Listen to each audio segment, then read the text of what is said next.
कक्षा 10 अध्याय नंबर 9 संख्या पद्धति प्रश्नावली 1.4 का पहला क्वेश्चन दे रखा है। बताइए नीचे दी गई संख्याओं में कौन कौन परिमेय है और कौन कौन अपरिमेय है। देखें, अगर सारी की सारी परिमेय हैं तो पूरी की पूरी संख्या ही परिमेय बन जाएगी। अगर उसमें एक भी संख्या अपरिमेय आ गई तो वो उस पूरी संख्या को अपरिमेय कर देगी। चलिए इस क्वेश्चन को शुरू करते हैं। इसका पहला भाग दिया हुआ है 2 और माइनस में √5। अब देखें 2 तो परिमेय है लेकिन ये संख्या अपरिमेय है, इसकी वजह से ये पूरी की पूरी संख्या क्या हो जाएगी, अपरिमेय। तो कारण लिख सकते हैं, चूंकि √5 एक अपरिमेय संख्या है, अपरिमेय संख्या है, इसलिए 2 माइनस √5 भी एक अपरिमेय संख्या होगी, अपरिमेय संख्या होगी या है। इसकी वजह से ये पूरी की पूरी संख्या क्या हो गई, अपरिमेय। अब इसी तरह दूसरे भाग को देखें, इसमें भी देखें ये संख्या परिमेय है, ये अपरिमेय है और ये अपरिमेय। तो क्या ये पूरी संख्या अपरिमेय हो जाएगी? नहीं। देखें, सबसे पहले क्वेश्चन को सरल करें। सरलतम रूप के बारे में अपने को बताना होता है। जैसे यहाँ देखें आप 3 प्लस का √23 और आगे माइनस का √23। जो अपने को दिक्कत दे रही थी वो तो हटी गई, अब बचा कौन, 3। तो ये संख्या अकेली बची 3 और ये क्या है, परिमेय संख्या। तो आप इसमें डायरेक्ट ही लिख दें कि ये संख्या कौन सी है, परिमेय संख्या है। अच्छा, ऐसा अपन ने पहले भाग में तो नहीं किया, तो पहले भाग में कोई संख्या कटी नहीं रही थी, ये घटेंगे नहीं आपस में क्योंकि ये बिना रूट का है, ये रूट वाला है। इसलिए अपने इसमें कहा कि भी ये अपरिमेय है, इसकी वजह से ये पूरी संख्या भी अपरिमेय हो जाएगी। अगला भाग देखते हैं। इसमें हमें दिया है 2 √7 7 √7, ये परिमेय है, ये परिमेय और ये है अपरिमेय। तो अपरिमेय शामिल हो गई, लेकिन ये कट भी तो रही है, ये हो जाएंगे कैंसल। अब जो बची उसके बारे में देखें, ये भी परिमेय है और ये भी परिमेय। इसका मतलब ये पूरी की पूरी संख्या क्या हो जाएगी, आपके परिमेय हो जाएगी। क्या हो जाएगी सब, परिमेय। ये परिमेय संख्या है, ठीक है। अब देखते हैं ये वाला भाग। इसमें देखें ये तो परिमेय है लेकिन ये क्या है, अपरिमेय है। इसकी वजह से ये पूरी की पूरी संख्या अपरिमेय हो जाएगी। कारण लिख सकते हैं, चूंकि √2 एक अपरिमेय संख्या है। कौन सी संख्या है, अपरिमेय संख्या है, इसलिए 1/√2 भी अपरिमेय है, अपरिमेय है। अब इसकी तरफ बढ़े, ये वाली संख्या परिमेय है लेकिन ये अपरिमेय है, तो इस अपरिमेय की वजह से ये पूरी की पूरी क्या हो जाएगी, अपरिमेय। कारण में क्या लिखेंगे, चूंकि पाई एक अपरिमेय संख्या है, पाई एक अपरिमेय संख्या है, इसलिए 2 पाई भी अपरिमेय होगी, परिमेय अपरिमेय है। ये था आपके क्वेश्चन नंबर 1। अब देखें क्वेश्चन नंबर 2। निम्नलिखित व्यंजकों में से प्रत्येक व्यंजक को सरल कीजिए। 4 भाग इसके दे रखे हैं। इसमें देखें कुछ सरसमीकाएं भी लगेंगी और कुछ क्वेश्चन डायरेक्ट मेथड से भी अपने को करने। जैसे पहले भाग की मैं बात करूं, इसको सरल करने के लिए देखें 3 प्लस √3, इसका इंटू करना अपने को 2 प्लस √2 से। करना क्या है, पहले इस 3 का इस 2 से और इस √2 से इंटू करवाना आपको। तो 3 का 2 से करूंगा तो 3 दूनी हो जाएगा 6, प्लस 3 का √2 से करूंगा तो 3 √2 हो जाएगा। ये का ये काम आपको √3 के साथ करना है।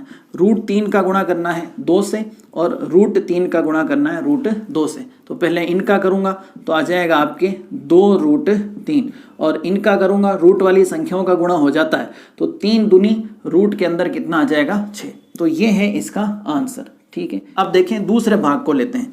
दूसरे भाग में हमें कहा है कि 3 प्लस √3 का इंटू करना है 3 माइनस √3 से।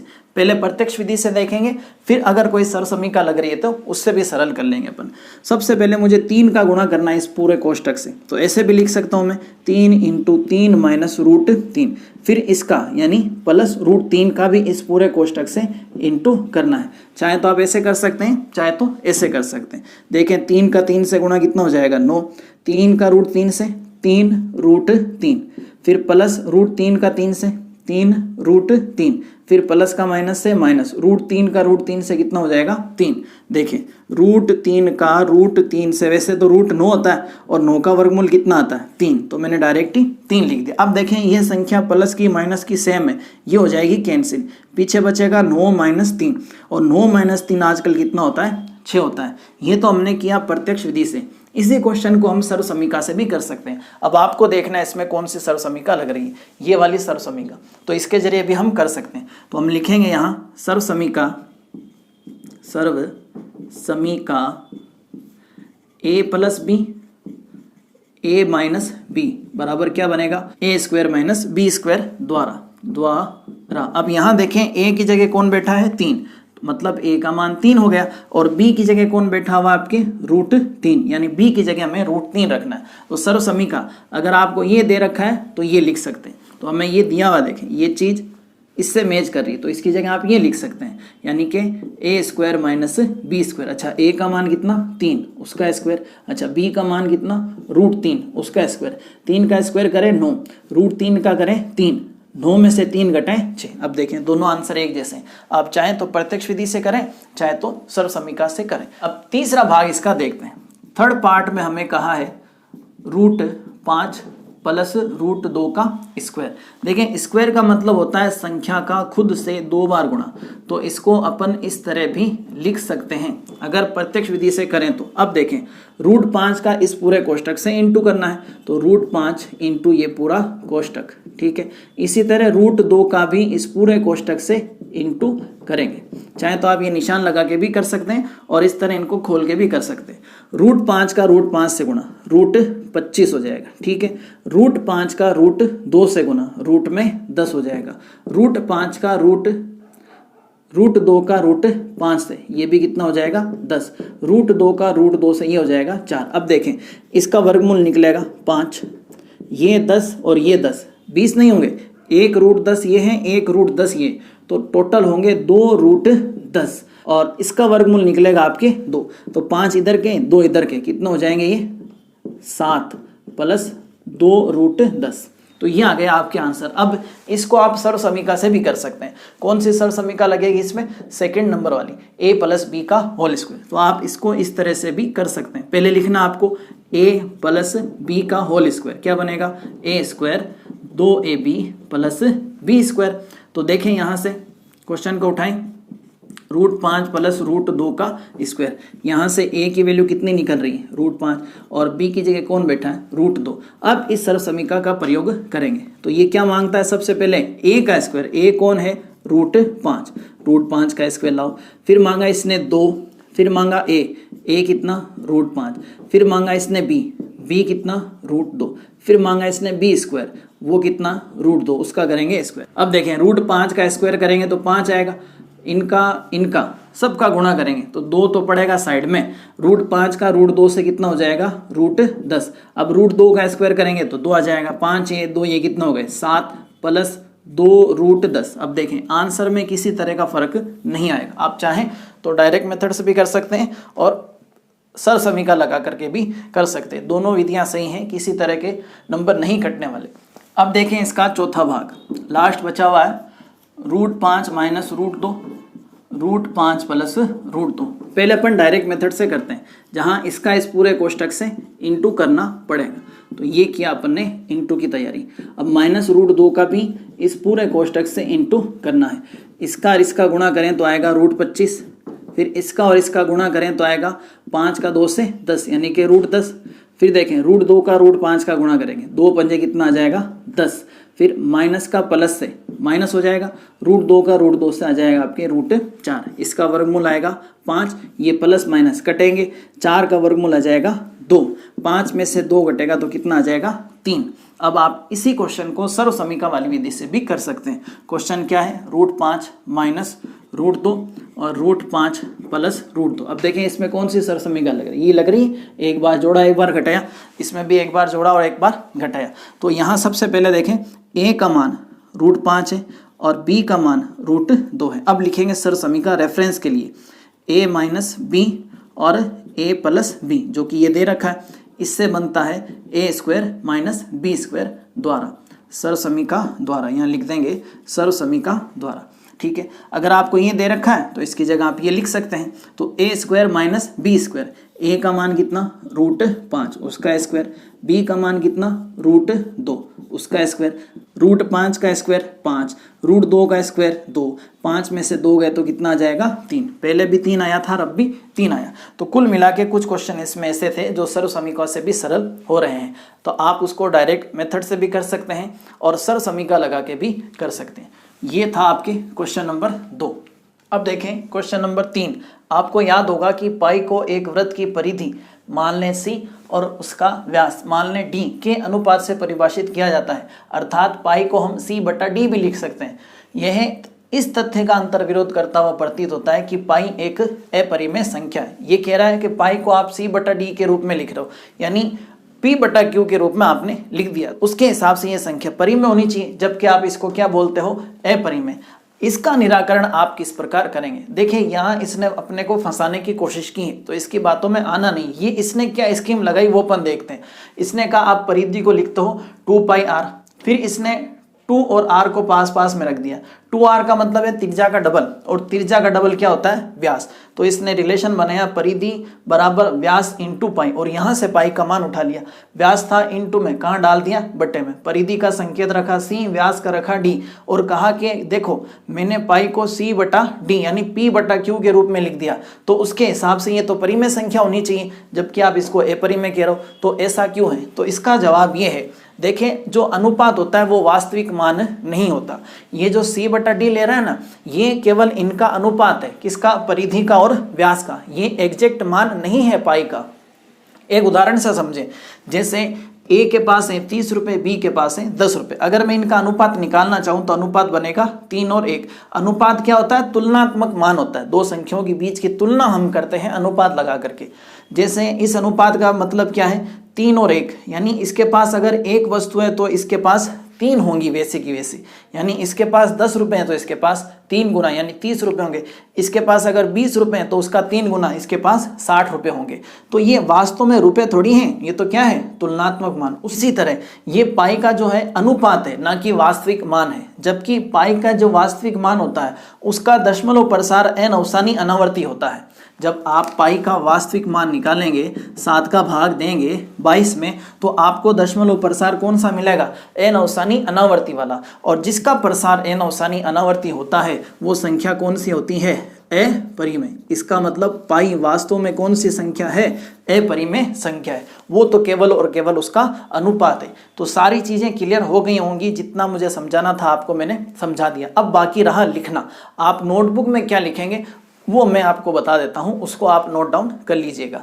अब देखें इसके आंसर में आप ये लिख सकते हैं, चूंकि पाई बराबर c/d, तो परिधि और व्यास का क्या है? अनुपात है। जबकि पाई का एक्चुअल मान होता है 22/7। अगर आप उसका दशमलव प्रसार निकालें तो वो आता है n अवसानी अनावर्ती, और जिसका दशमलव प्रसार n अवसानी अनावर्ती हो वह अपरिमेय संख्या होती है। इसलिए पाई एक अपरिमेय संख्या है। आप इस तरह की बातें करके हमें उलझा नहीं सकते। हमारे पास एक पूरी जानकारी है कि पाई का जो एक्चुअल मान होता है उसका दशमलव प्रसार n अवसानी अनावर्ती होता है, जिसके कारण पाई एक अपरिमेय संख्या है। तो ये था आपके क्वेश्चन नंबर 3। आप चाहें तो साइड में ये डिटेल लिख सकते हैं समझने के लिए, वरना आंसर आप एग्जाम में ये लिखेंगे। देखें क्वेश्चन नंबर 4, संख्या रेखा पर √9.3 को निरूपित कीजिए। इसको करने का तरीका कुछ इस तरह होगा।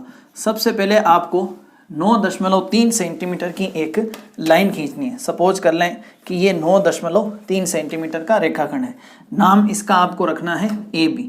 9.3, फिर B से लेकर के C तक 1 सेंटीमीटर इसको और बढ़ाना है। ठीक है, उसके बाद आपको क्या करना है? रेखाखंड AC को समद्विभाजित करना है। उसके लिए आपको प्रकार की नोक यहाँ रखनी होगी और प्रकार बनाना है आधे से ज़्यादा। सपोज करें कि यहाँ से लेकर के यहाँ तक आपने प्रकार बनाया। आप प्रकार की नोक को रखेंगे A के ऊपर, और यहाँ से आपको एक इस तरह चाप काटना है, एक ऊपर और एक नीचे। सपोज करें ये चाप कटा। ये का ये काम आपको बिंदु C से करना है। एक चाप इसके ऊपर जाएगा, दूसरा इसके ऊपर। उसके बाद आपको इसको मिलाना है। उससे क्या होगा?